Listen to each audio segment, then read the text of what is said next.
Today I have the great pleasure of getting my first chance to talk to Fabrizio Poce. Is that close? Yes, All right, very. good.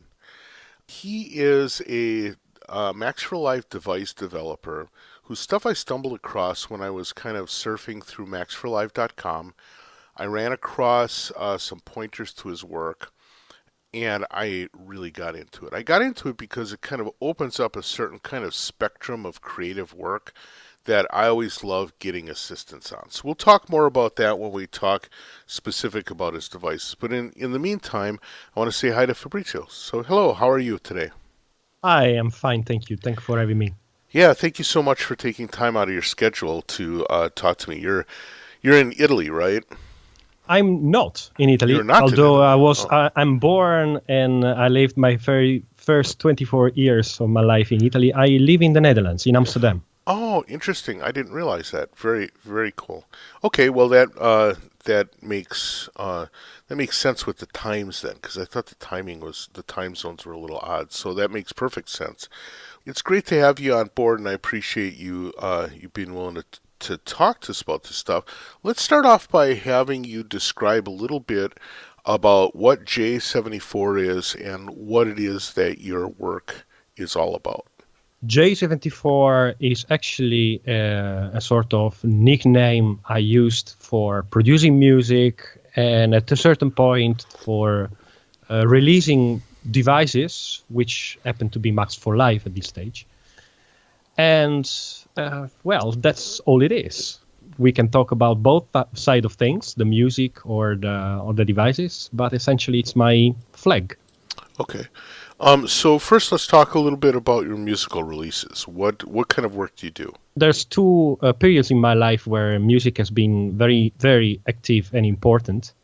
The first part was when I was very young, 15 to probably 25.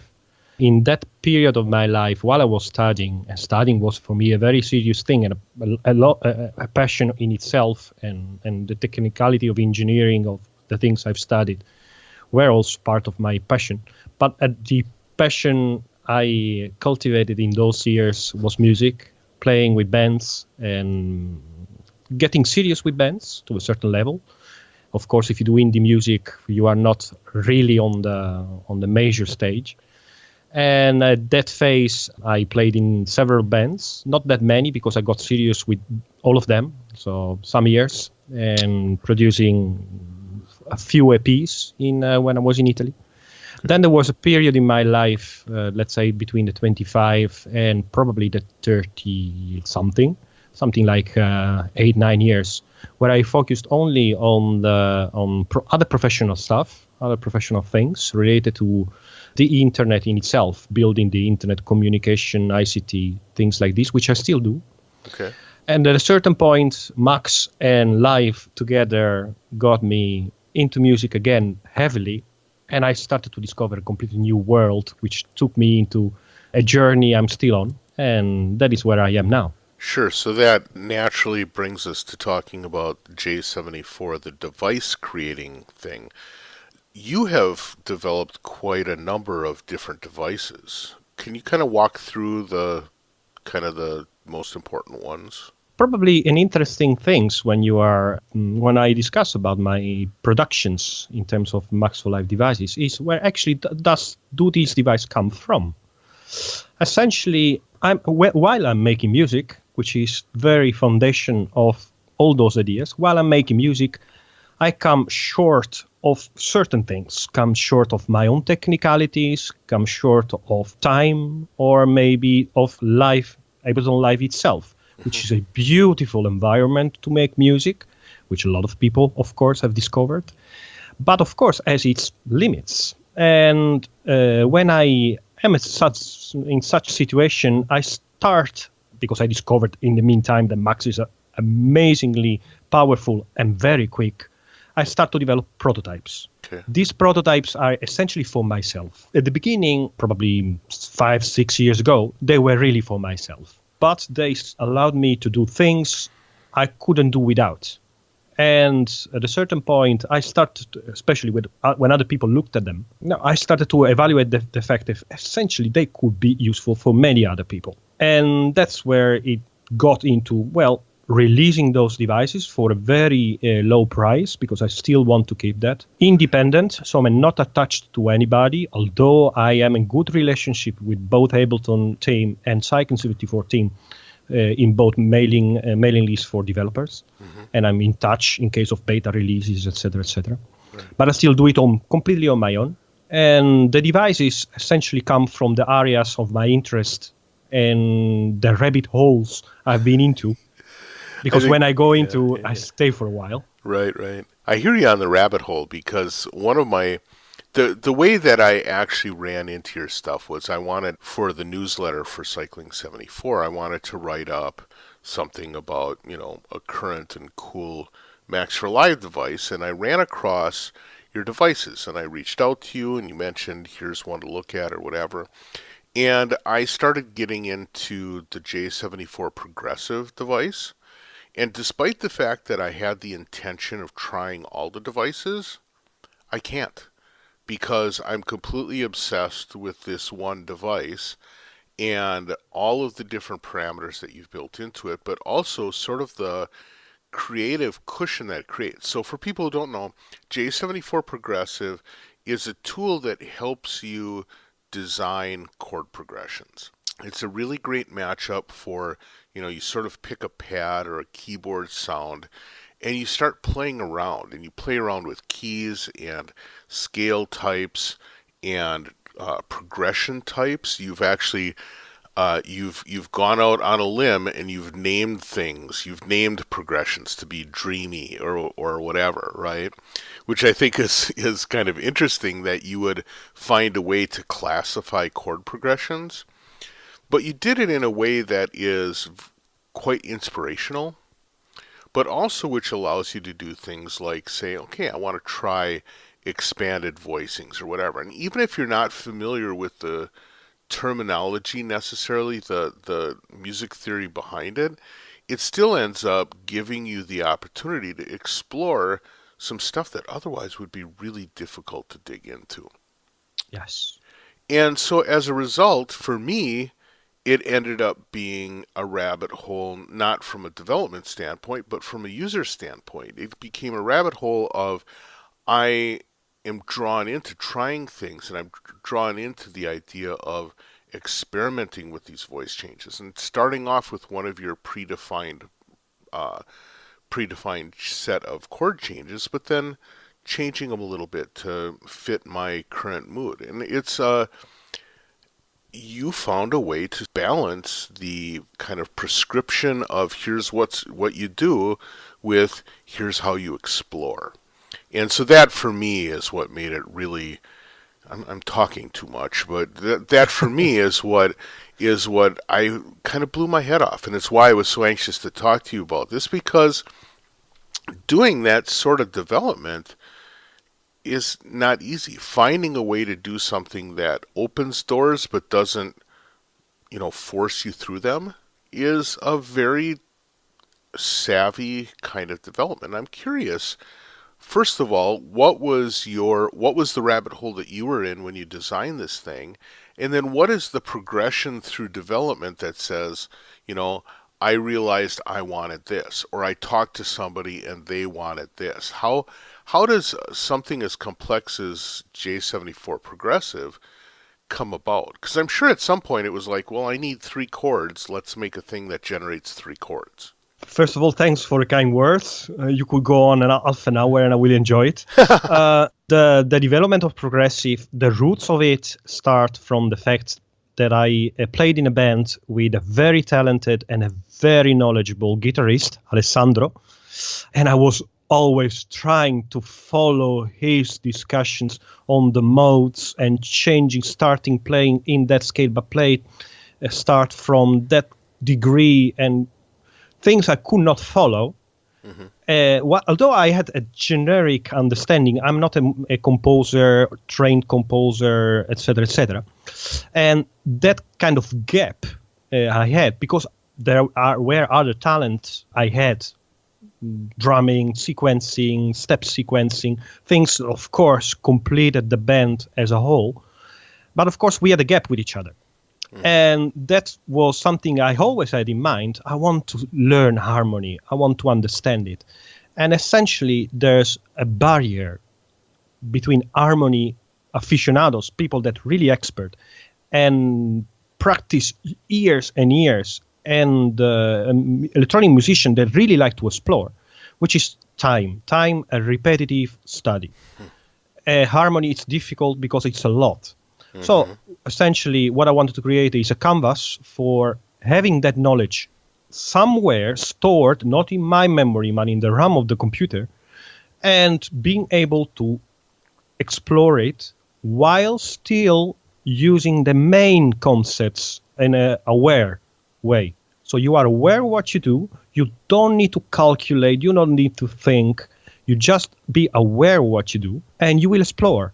And of course, when it started up, it was much simpler than it is today. If you look at the tutorial number 1 when I made, the user interface misses really half of the features. Now, where the other half of the feature come from, it's a mix of very, very friendly users who really, really enjoy what I did, but saw the possibilities and gave me a lot of tips. 50% of it probably will never see the light of day because they are too complex to be implemented. But the other half of it, they went into the software. Like, I'm the kind of person that probably the first 5 minutes you say, well, it's nice what you do, but you could do that. I'm the first person said, yeah, but it's already complicated. I don't want to extend it anymore. Right. It will break down in pieces. Then I give it some time, and because I note down everything, I write everything, I keep everything. So once in a while, I'll open these text files or emails, and I give it a thought. Well, then maybe I can try. And this maybe I can try actually went in all 3 major releases of the software and got in a lot of more features, a lot of more possibilities, which lets you mix up trying things on the fly with the live mode and building progression with a much more complex number of variations, all things you can do on top of it. And now it's become quite a complex software. I don't want to touch it anymore. It's too complex now. It's still complex, but it's still quite the same as the first version. So it's a statement of its reliability, let's say. Sure. I guess you're right that it is complex, but it's complex in a way that where you don't have to attack all of the complexity at once, right? No. You segment things into little subscreens, which helps. But also there's just sort of the defaults tend to work. And when you start off with just a key and a chord progression, it'll do something fun. And then now it gives you the opportunity to explore some of the other menus or some of the other settings. You can play around and see if you like it or not. And it's a very entertaining system from that standpoint. So it's cool. Now, you said that a lot of this kind of started from working with this guitarist. So any software has to show some opinions, right? And you're opinionated in this software by having names for things, by picking certain modes that you kind of highlight, but also things like how long the sequence lanes are, or when you do open voicings, what those voicings look like. How much of those decisions were based on some of those initial concepts that you caught from this guitarist? How many things came from later study? I mean, did you have to go back to the books and kind of relearn harmony yourself, or did you already have enough of that in your system that you could depend on your internal voice? After playing with Alessandro and composing music with Alessandro for many years, a lot of those experiences were my baseline for starting making a software. So the very baseline of the software, it's there from the beginning. And things we were doing together are there from the beginning, which is a certain alternative indie pop culture we had. Mm-hmm. So progression in itself is part of the Western pop culture. Right. And that was there from the beginning. And then, of course, I started to dig down some areas I knew of existence. I had a couple of tries on, for instance, morphing one progression in a key into another progression in one of the neighbor keys. Okay. Modal changes as well. And those things I was aware of. I had a certain understanding, but before you make something which is usable and can go into territories I never explored myself, I need to structure them in a certain way, and I needed to dig into the logics of the books and the theory. Sure, got it. So now it's clear just from my gushing that I got pretty obsessed already with the J74 Progressive software, but you have many other packages. So there's a baseline one. What is that like? It's let's say the nephew of J74 Progressive. Okay. Essentially, when I made what was probably version 2 of Progressive, it was already quite complex and capable that I really started to compose music myself, and probably a lot of people do it, compose sketches of songs that way. Mm-hmm. And of course, you start to program a bass line when you pick up the keyboards or your, your push, and you start to play a bass line on this, probably in the first place in key. And then at a certain point, I thought, well, actually, sometimes I want to sequence that bass line, not playing myself, because I want some slides, I want some accents, I want something. Mm-hmm. And then I started to think, well, actually, I could mix them up.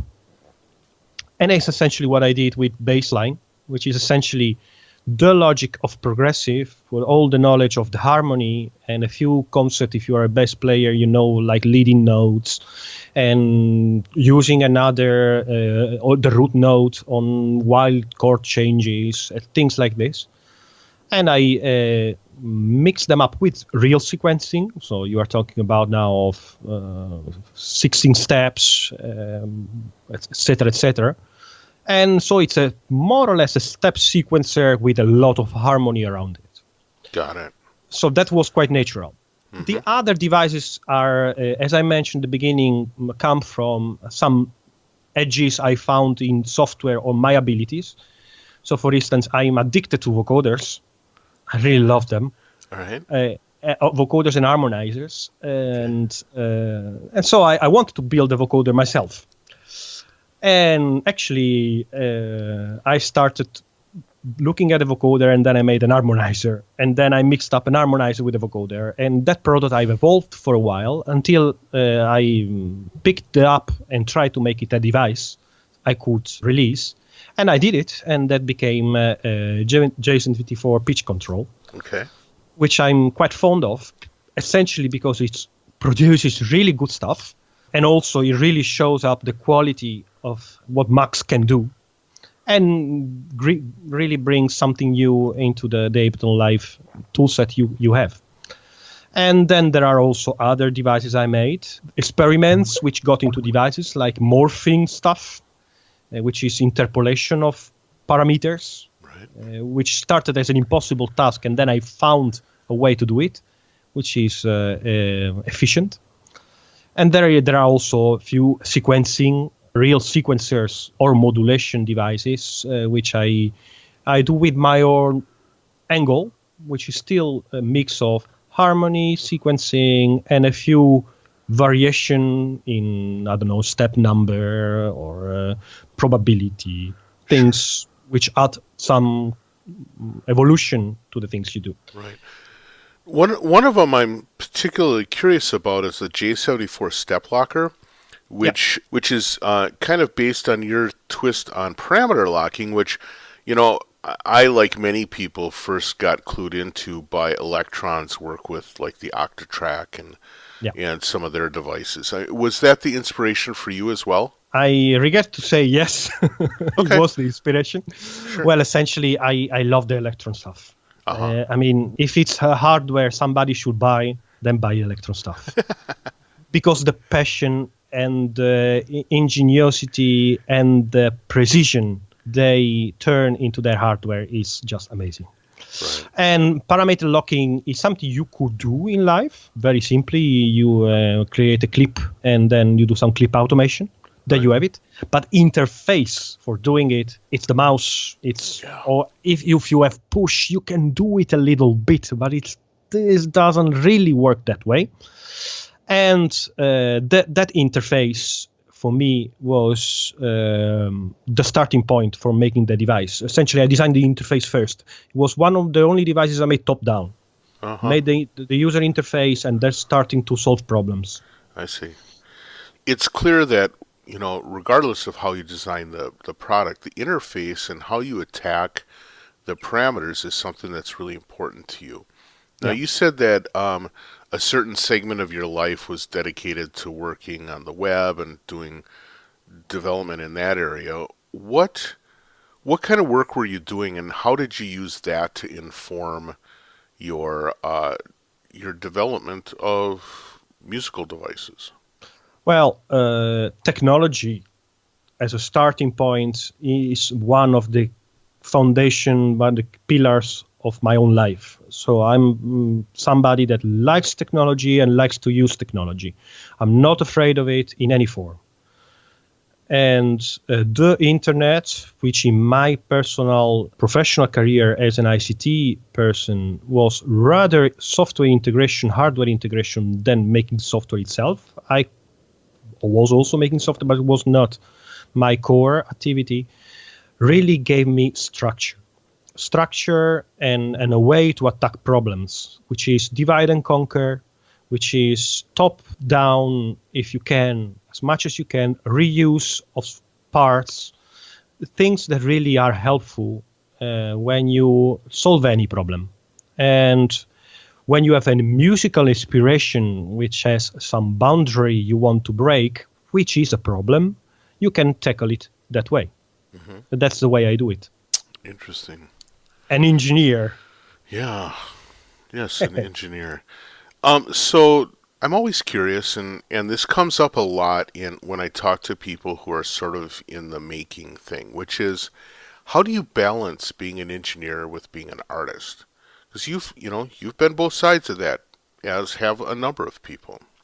But everybody seems to have a different take on how they do it. How do you balance being an engineer with still needing to make creative tools? Or conversely, how do you allow yourself to be creative but still have the rigorous approach that engineering would provide? In my specific case, it was really one or the other in periods of my life. So when I was studying seriously, but of course making music, and a lot of music. I was not studying music. I was studying technology.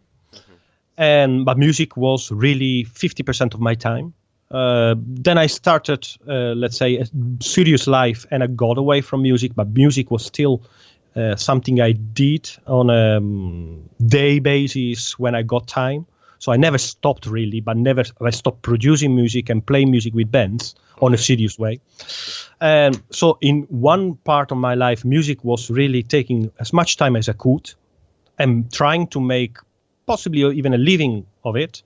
At a certain point, I shifted in music is a hobby. This third phase of my life, which I'm today, I'm trying to essentially mix the professional life with making tools for music, and making music is now for me a way of producing ideas. It's very strange, but now I'm not an artist anymore as my main activity. Being an artist, it's just for me a channel for getting ideas into something else. Sometimes I make just music. It's very simple, but I don't live. My income does not come from music anymore. Right.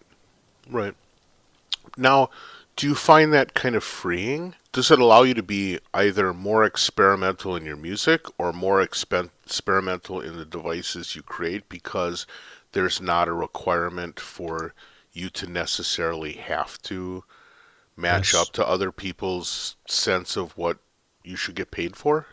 Yes, for sure.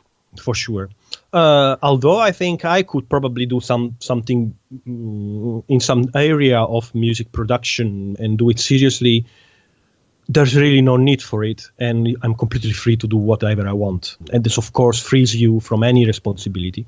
So from the music point of view, I just pick up the bass or pick up the keyboard or start some sequencing or use one of my tools because I just like to. There's nothing I must produce. So of course, this frees me up.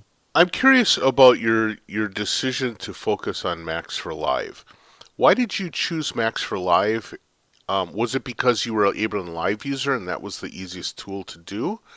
Or is it that you happened to try the Max language and you liked it? Or was there something else that drew you in that direction? The process was about 2007. I started to look at Ableton Live. I was not aware of either Ableton Live or Max before that. Okay. And in those years, 2007, 2008, I started to make music again on a very, very almost daily basis. And I started to look around for tools. And one of the tools I started using was Max. And probably was 2009, if I will remember, or 2010. You guys ended up in a beautiful partnership, which is Max for Live as it is today. And at that time, really, you freed me up. I could do things in my own DAW, which it's a dream probably for every G-key producer around. And really, I could start to do things I was dreaming of. Because, of course, if you rely on a DAW, then you rely on a team of developers which does its own research for features, and which is not designed by you, and it's designed for many people. Right. But when you are the unique person that can design features for a device, part of a DAW, fully integrated, well, it's a dream. And I think you have really made something which is useful and funny to use and extremely powerful and quick. Of course, there are quirks because it's software within software with quite some overhead. It can be shaky at times, but the things it can do are definitely worth it. Well, so now I could let you talk for an hour and be completely happy with what you said to me. So thank you.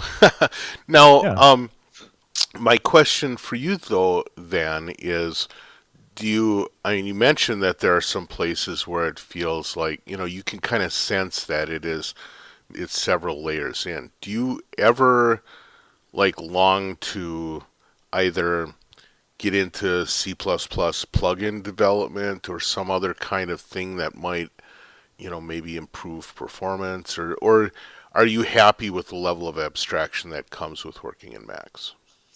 I gave some thoughts. I even started the journey of porting some devices, but the pleasure and the quick and the extremely short time between an idea and an implementation we can get in Max, cannot be matched by the performance gain, especially if you think about it in long term. We have more and more computing power to our disposal, really trying to optimize performance as one of the main goals of making software. It becomes less and less important. At the end, you want to produce music, at least as a user. Right. So if the tool you use is reliable and can get you results, if it uses 15% of your CPU or you use 8% of your CPU, does not really matter. Right. So in most of the time, I'm perfectly fine with Max for Live. Now, you actually said something there that I'm curious about, which is when you make music as a user. How difficult is it for you to sit down with the intention to make music? How difficult is it not to get drawn into the technical side? Because for myself, I find that it's really easy to go from artistic mode to jump into something technical, but it's almost impossible then to go from something technical back into an artistic mood. Yeah, I think it's personal. Yeah. In my case, it's something I really get carried on by the thing I'm doing. And when I said at the beginning, a rabbit hole, it's really me. Okay. When I'm doing something and I get attracted by one detail, maybe music, then you probably can call me on the phone, can be beside me and talk to me. I won't listen. I'm just doing that. Okay. And when I'm doing music, I'm doing music. When I start to make a track, then I'm really making that track. Sure. And it probably gonna take me 1 day, 2 days, 3 days, 4 days, and I'm doing that till I'm finished. And that's also one thing. It's really peculiar of myself. I get things finished. It's one of the things I always do. When I start something, I finish it, or I abandon it after a good thought. If it's not good enough, it's start to annoy me, etc. Then I stop with it. But normally I finish it. So I'm curious about that, though, because one of the things that is sort of a hallmark for some of the best musicians is this sense of being careful when the editor is let in the door, right? So sometimes what you want is you want to produce things without worrying about whether they're good or not. But then at some point you have to come in and say, this is good enough to pursue, or this was truly a rabbit hole and it's going to lead nowhere, so I need to abandon it. Which is easier for you? Is it easier for you to do things, or is it easier for you to edit? And how do you prevent the other side from taking over? That's a difficult one. First of all, the process of making music is, for me, very enjoyable. That's a starting point. So when I start to be creative, I just let it go. So, and normally I can get something which I like for me, and it's maybe 70% finished, not mixed, not mastered, but finished from a musical point of view, very quickly. 1 day, maybe just, especially since I'm working alone last years. It's very difficult for me to say, well, I get disturbed. Don't get disturbed, I'm alone. And I don't get carry on, oh, now I need to put the compressor really tight on this drum. I'll do it later on. Right. Now I need to get the kick where I want it to be. That's the most important thing, not compressor. Sure. And then there is a point when I say, well, it's 80% fine. Maybe it's a bit repetitive. Maybe there are not enough variations, but the concept is there. And then I do the refination work. It's like It's like making a sculpture, you know. Mm-hmm. You can see the shape at a very early stage. Because in your head there's the finished product of a concept of the finished product. Then you start to a certain point. Well, it's okay. I won't add any more detail at this stage. I'll start to finish some parts, and that's the way I work. So there's more or less a little time where the two overlap, but it's not much. So at a certain point it's finished and I get the track mixed and I'm in engineering mode and just finish the technicalities of things. And I think I can manage it. Probably I enjoy more the first part because it's more creative, of course. Sure. And the second part can be at times, maybe I work too long, I mix for too long, and then I start to make wrong decision. And the day after, I start to shout at myself, what the did you do on this? And but again, it's everybody that does this knows it. And so probably the first part is definitely more enjoyable. So, one of the things we kind of jumped over, or we started talking about it and it kind of got diverted because I'm just fascinated by your process. And you seem to be like really thoughtful and really self-aware about how you do the things you do. I'm kind of curious about your background, you know, how you grew up and how you got involved in music and how you got involved in software development. You know, when each of those became part of your life, but also, you know, as you came to mix and match them, where you were at personally. Can you tell me a little bit about your background story? Yeah, of course. I grew up in Italy, where I studied, had friends made music. In my family, there was a little music in the way that there was a keyboard, and my father used to play it for pleasure. And so I had a keyboard there, so I could play the white and the black keys and hear the difference. I was not trained musically. And at a school, I started to make friends with people that really love music. So this guiding line in my life was already there from very early stage. And with those guys and a girl, I started to make music. And that was first. So music came first. There was no software. But I also a person fascinated by mathematics, by logics of things, by how things influence each other if you do a certain process. So technicalities. And when I started to dig into them, especially at university, I started to find the relationships in things. Mm-hmm. Music is not only creativity, improvisation. No. Music is also mathematics. It's relationships between frequencies. It's the sound of a synthesizer. If you use an envelope, it's how the spectrum moves in time, which fascinates people. So there is a lot of physicality and mathematics into music.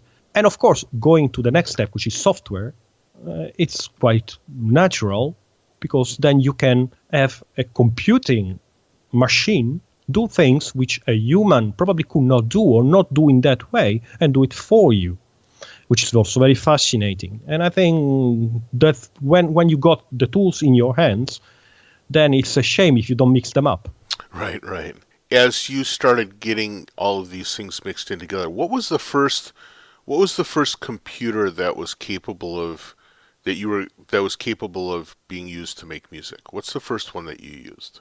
Probably due to my age, it was the Amiga. Okay. The Commodore Amiga. Right.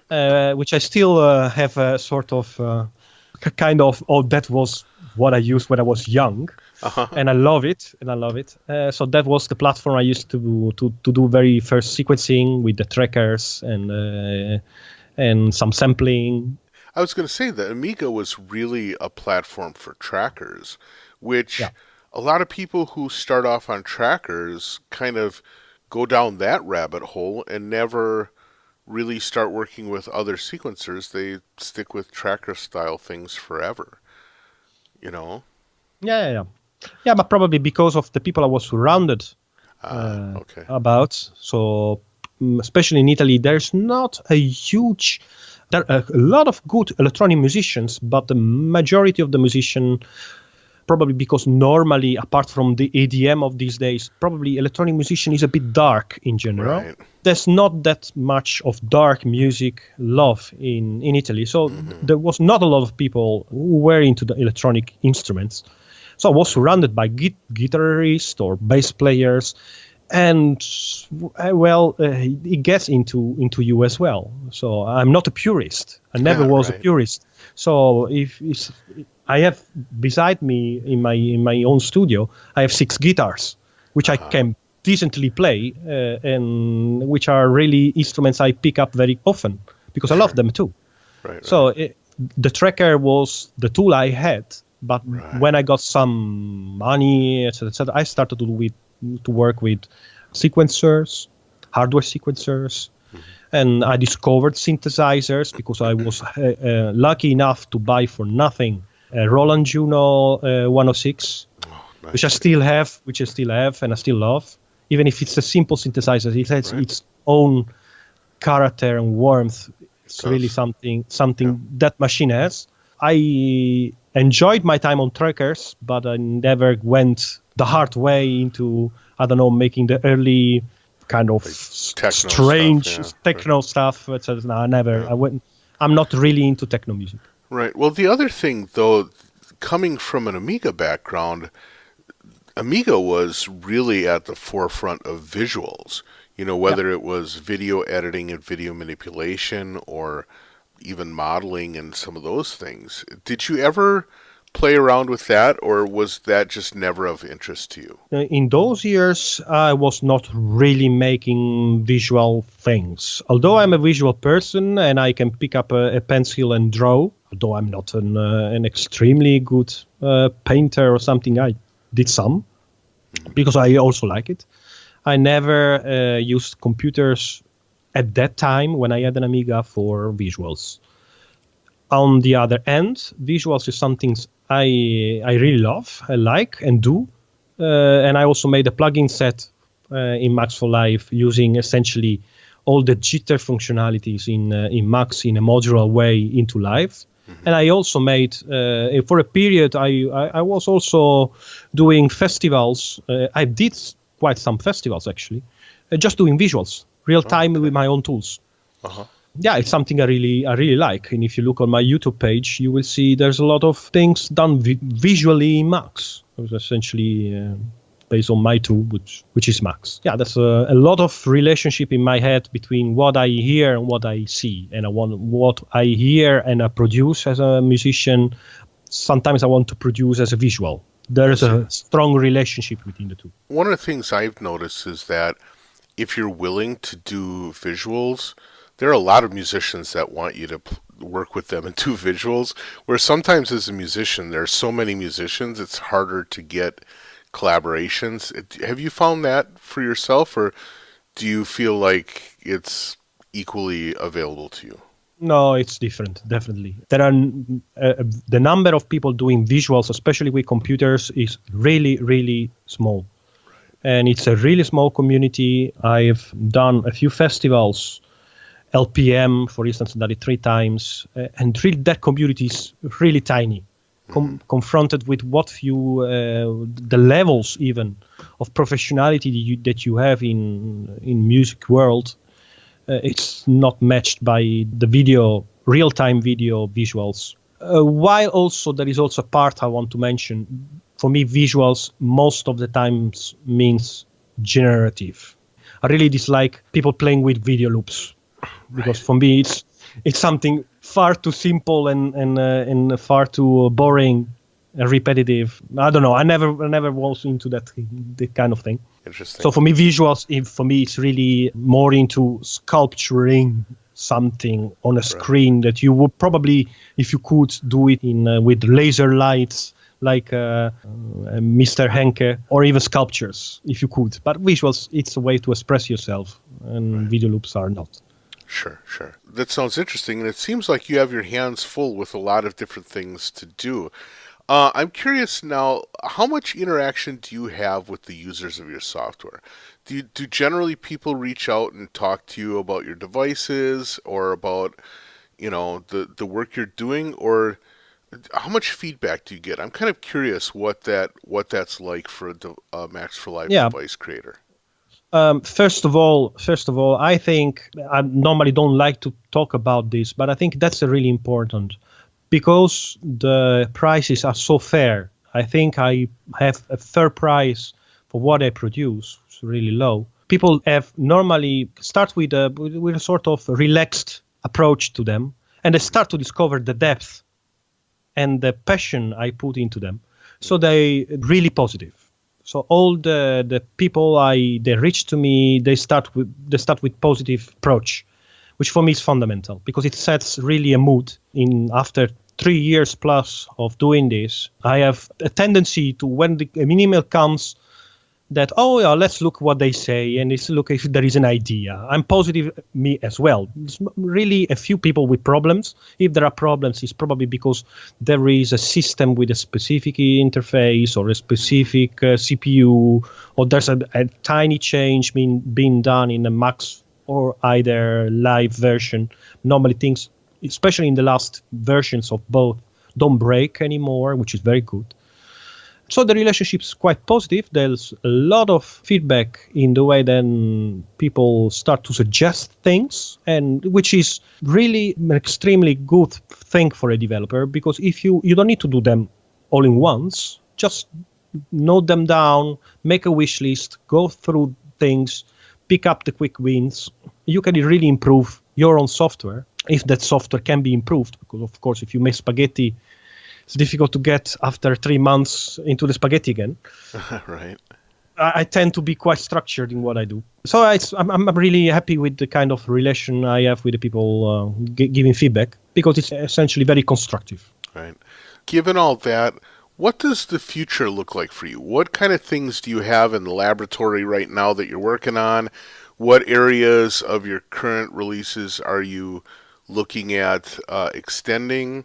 Maybe what kind of music do you have that you're going to be pushing forward? What are the things that are the future for you now? Well, there is nothing in at the stage of being a prototype for release. So there are, although a few things I have in the prototype for myself phase. Mm-hmm. And there's a technique I use myself in cutting drum loops normally played by a real drummer, and for doing complex redrumming of things, a sort of beat repeating, but really not fancy to the dance floor, which I really have developed myself, an empiric technique which I would like to translate into a device. And I have already some prototype which can mimic myself a bit, but not good enough. So that's one rabbit hole to go into. I love it. I love the word. Yeah. And the video plugins I made, which are totally customizable, you can explore whatever you want, but they are really too complex to be used by a normal producer, which does not have hours in testing and learning. So I'm trying to make some good things which are generative visuals in a creative way, where you could, as a user, not only reuse them, but really change them, shape them visually in a good way. But it's still, again, a prototype for myself stage. Sure. And I'm doing quite interesting stuff on Arduino as well, which is not much, but things I could probably do something. Especially, I used to test them with Little Bits Arduino, with my Little Bits. My kids love them as well. Yeah. And there's a few CV utilities, LFOs, intelligent things which divide your playing into an odd swing. And I should publish them probably and not even sell them. But I need to find the channel and a way to do it.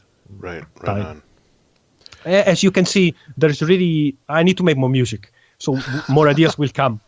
Fabrizio, I want to thank you so much for taking time out of your schedule to have a chat. Let's give people a chance to look over your stuff. Your website is? My website is with my name, so it's www.fabriziopoce.com. Fabrizio Poce is my name, so if you Google it on the web, you should be able to find it. Right, I'll make sure that it's in the show notes as well. Because you, in addition to your devices, you also have links to your music on SoundCloud and stuff too, right? Yes, there's also, but you can find me also on Spotify, iTunes, because I produce them, although I for sure could not live off it, but I still make music in a serious way, so you can also listen to that if you wish. Fantastic.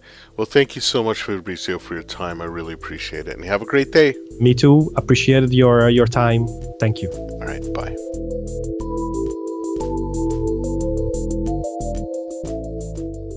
Many thanks to Fabrizio for taking the time to have the discussion. If you haven't had a chance to check out his work, you really need to take a look at the J74 work. He's doing some stuff that's kind of non-obvious, kind of fits a really nice spot. Anyway, thanks to him for having the interview. Thanks for you listening. I appreciate that. And we'll keep on banging them out. I'll catch you next week. Bye.